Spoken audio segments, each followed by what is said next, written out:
आपने तो आशा की सभी भावनाओं को निर्दयपूर्वक खत्म कर दिया, यहाँ तक कि दुख से बचने की हल्की सी भी संभावना को भी मिटा दिया। ऐसा लगता है कि अपने आप को नष्ट करने के सिवाय अब कुछ बचा ही नहीं। तो फिर हम आत्महत्या ही क्यों ना कर लें। यूजी, यदि तुम आत्महत्या कर लो तो इससे समस्या को सुलझाने में कोई भी सहायता नहीं मिलेगी। आत्महत्या के बाद तुरंत यह शरीर नष्ट होना शुरू हो जाता है और जीवन के दूसरे रूप में वापस लौटने लगता है। जब तुम मरते हो तब तुम जीवन की निरंतरता में ही कुछ जोड़ते हो, तुम कुछ भी समाप्त नहीं करते। जीवन का ना तो प्रारंभ है और ना ही अंत। मरा हुआ शरीर कब्र में भूखी चींटियों का पेट भरता है और वह सड़कर मिट्टी के रसायनों को समृद्ध करता है, अर्थात वह जीवन के अन्य रूपों का पोषण करता है। तुम अपने जीवन का अंत नहीं कर सकते, यह असंभव है। यह शरीर अमर है। इसलिए अब फिर से इस प्रकार के बेकार प्रश्न मत पूछो कि क्या अमरता होती है। शरीर जानता है कि वह अपने एक रूप का अंत केवल दूसरे रूप की शुरुआत करने के लिए ही करता है। मृत्यु के बाद जीवन संबंधी प्रश्न हमेशा भय के कारण पूछे जाते हैं। जो गुरु तुमसे आध्यात्मिक जीवन की बात करते हैं वे ईमानदार नहीं हो सकते। वे भविष्य की जीवन संबंधी कल्पना तथा तुम्हारे डर को भुनाकर अपना पेट पालते हैं और तुम्हारे जैसे शिष्य मानवता के भविष्य में सचमुच कोई रुचि नहीं रखते हैं। तुम्हारा मतलब केवल अपने क्षुद्र भविष्य से होता है। यह केवल एक कर्मकांड सा बन गया है कि तुम लगातार कई घंटों तक मानवता, करुणा और इसी तरह की बातों पर बोलते चले जाते हो। यह तुम हो जो इनमें रुचि रखते हो। अन्यथा अपने भविष्य के जीवन के बारे में और उसके अपरिहार्य मृत्यु के बारे में इस तरह का बचकाना प्रश्न नहीं करते। प्रश्नकर्ता, लेकिन हम लोगों में से बहुतों के लिए जीवन एक पवित्र वस्तु है। हम अपने बच्चों और पर्यावरण की रक्षा करने के लिए संघर्ष करते हैं, साथ ही अगले युद्ध को रोकने।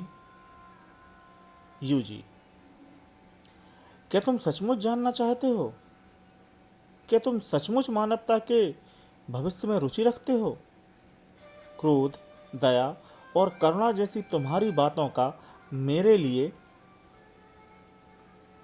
कोई मतलब नहीं है। ये सब आदतें हो गई हैं। तुम केवल बैठ जाते हो और बातें करते हो, यहाँ तक कि पूरी तरह क्रोधित भी नहीं होते हो।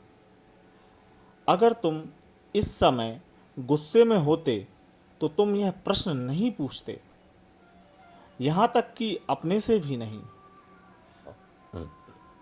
तुम लगातार बैठे रहते हो और क्रोध के बारे में बातें करते रहते हो। क्रोधित व्यक्ति इसके बारे में बात नहीं करता। शरीर ने तो अपना काम पहले से ही कर लिया है और इस क्रोध को अपने अंदर समा लिया है।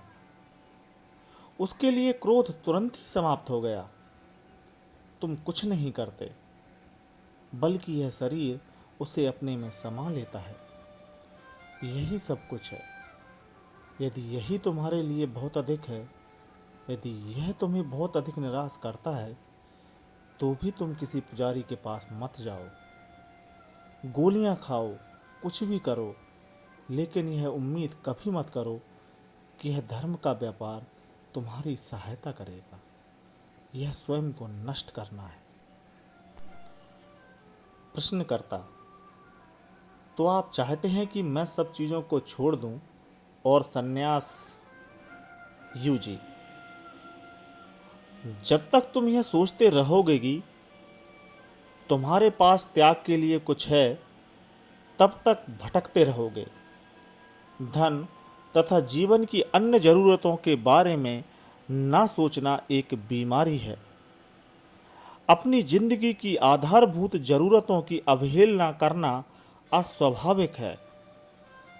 तुम सोचते हो कि अपने ऊपर जबरदस्ती संन्यास लादकर तुम अपना विवेक बढ़ा लोगे और इसके बाद उस विवेक का उपयोग प्रसन्न रहने के लिए कर सकोगे। इसकी जरा सी भी संभावना नहीं है। तुम्हें शांति तभी मिल सकेगी जब तुम विवेक संबंधी अपने सभी विचारों को छोड़ और एक कंप्यूटर की तरह काम करना शुरू कर दो। तुम्हें एक मशीन बनना होगा और उसी की तरह स्वचालित ढंग से अपना काम करना होगा। अपने काम के बारे में ना तो पहले प्रश्न करो, ना तो काम करते समय और ना ही काम हो जाने के बाद। प्रश्नकर्ता: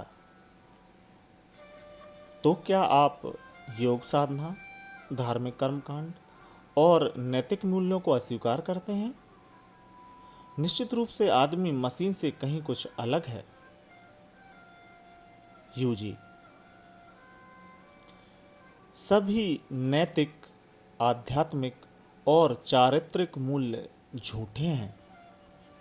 व्यावहारिक रास्ता ढूंढने वाले सभी मनोवैज्ञानिक अब अपने ज्ञान के अंतिम छोर पर पहुंच गए हैं और वे अपने उत्तर के लिए नए धार्मिक गुरुओं के पास जा रहे हैं। वे भी भटक गए हैं। उत्तर उनके अंदर से ही मिलना है, ना कि इन धार्मिक व्यापारियों की जड़ एवं अर्थहीन परंपराओं से। प्रश्नकर्ता: यह तो हम सबको अब असहाय बना रही है। इसीलिए लोग मसीहा, महात्मा और पैगंबरों पर भरोसा करने लगे हैं। यूजी: इन तथाकथित मसीहाओं ने दुनिया को दुख के सिवाय कुछ नहीं दिया है। यदि अभी कोई आधुनिक मसीहा तुम्हारे सामने आ जाए तो वह भी तुम्हारी सहायता करने में असमर्थ होगा। यदि वह सहायता नहीं कर सकेगा तो कोई भी नहीं कर सकेगा। प्रश्नकर्ता: यदि ये ज्ञानी पुरुष, संत और महात्मा सहायता नहीं कर सकते, तो फिर जैसा कि धार्मिक ग्रंथ कहते हैं, सत्य को जानना चाहिए क्योंकि सत्य ही हमें मुक्त करेगा। तो हमें क्या यही करना चाहिए? यूजी: सत्य एक गीत है।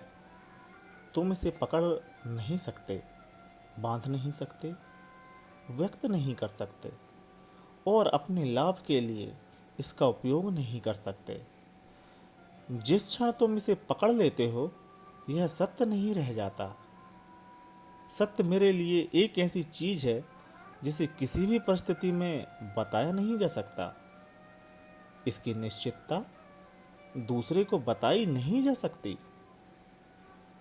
इसलिए सारा धार्मिक व्यापार पूरी तरह बेवकूफ़ी ही है। यह अभी की ही बात नहीं है, बल्कि हमेशा से हो रहा है। अपने आप को नकार कर आप पुजारियों को अमीर करते हैं। आप अपनी आधारभूत जरूरतों को नकारते हैं, जबकि यह पुजारी रॉल्स रॉयस कार में घूमता है, राजाओं की तरह खाता है और जगत गुरु की तरह पूजा जाता है। धर्म के इस व्यापार में वह तथा अन्य लोग दूसरों की मूर्खता और अंधविश्वास पर जीते हैं। इसी तरह राजनेता मनुष्य की नादानी पर जी रहा है। हर जगह इसी तरह से चल रहा है। प्रश्नकर्ता, आपका जोर हमेशा नकारात्मक पक्ष की ही ओर रहता है। क्या आप इस बात की ओर इशारा नहीं कर रहे हैं कि यदि हम अपना स्वाभाविक जीवन अधिकार पाना चाहते हैं तो धर्म ग्रंथों, गुरुओं तथा इसी तरह के अन्य बेकार के बोझ को अपने ऊपर से हटा दें? यूजी, नहीं, क्योंकि गुरु, मंदिर और धर्म ग्रंथों से अलग होकर स्वतंत्रता की चाह रखना तुम्हारे लिए हास्यास्पद है। तुम किसी भी उत्तर की खोज केवल इसलिए करते हो ताकि तुम्हारी समस्याएं सुलझ जाएं, तुम्हें दुख ना मिले। लेकिन यह जीवन दुख के सिवाय कुछ नहीं है। तुम्हारे जन्म लेने की प्रक्रिया हो, तुम्हारे जन्म लेने की प्रक्रिया ही दुखमय है। जन्म लेने वाली हर चीज दुखपूर्ण होती है। यहाँ यह पूछने का कोई औचित्य नहीं कि ऐसा क्यों होता है, बस यही कि ऐसा ही होता है। तुम समझते हो कि इन गुरु और पुजारियों से अलग होने के बाद तुम्हारी अलौकिक शक्ति कम हो जाएगी, लेकिन दुख को सहने से तुम्हारी आध्यात्मिकता में मदद नहीं मिल सकती। इसका कोई रास्ता नहीं है। प्रश्नकर्ता, मैं जानता हूं कि आप केवल भाग्यवादी और सनकी नहीं हैं। आप केवल आज की दयनीय स्थिति की ही चर्चा नहीं कर रहे हैं, बल्कि मनुष्य के एक अलग भाग्य की ओर इशारा कर रहे हैं। क्या ऐसा नहीं है? यूजी, तुम्हारी इस समस्या का समाधान है मृत्यु। तुम जिस सहायता की चाह रखते हो वह केवल मृत्यु के समय ही प्राप्त हो सकती है। प्रत्येक को अंततः मोक्ष मिलता है। मोक्ष से पहले हमेशा मृत्यु होती है और प्रत्येक व्यक्ति की मृत्यु होती है। प्रश्नकर्ता, लेकिन जैसा कि मैं समझ रहा हूं, मृत्यु से आपका मतलब किसी काव्यात्मक और अलंकारात्मक अर्थ में नहीं है। आप जिस मृत्यु की चर्चा कर रहे हैं वह मनोवैज्ञानिक, रोमांटिक या वायवीय नहीं है, बल्कि वास्तविक और दैहिक मृत्यु है। ऐसा नहीं है क्या? यूजी, हाँ, ऐसा ही है। जब व्यक्ति मरता है तब शरीर जमीन पर लेटा रहता है, वह काम करना बंद कर देता है और यही जीवन का अंत है। लेकिन ऐसी स्थिति में शरीर अपने आप को पुनर्जीवित भी करता है। यह अब रोज की बात है। इस पूरी प्रक्रिया को स्थिर होने में सालों लगे हैं। मेरे लिए जीवन और मृत्यु दो अलग अलग चीजें नहीं हैं, बल्कि एक ही है। मैं तुम्हें सावधान करता हूँ कि तुम जिस मोक्ष की ओर इशारा कर रहे हो, यदि वह सचमुच हुआ तो तुम मर जाओगे। तुम्हारा शरीर मर जाएगा, क्योंकि मोक्ष की स्थिति को पाने के लिए इस शरीर का मरना जरूरी है। यह उसी तरह है जिस तरह तुम अपनी सांस को रोककर और छोड़कर एक तरह का आनंद पाते हो। लेकिन यदि तुमने सांस को लंबे समय तक रोका तो तुम मर जाओगे।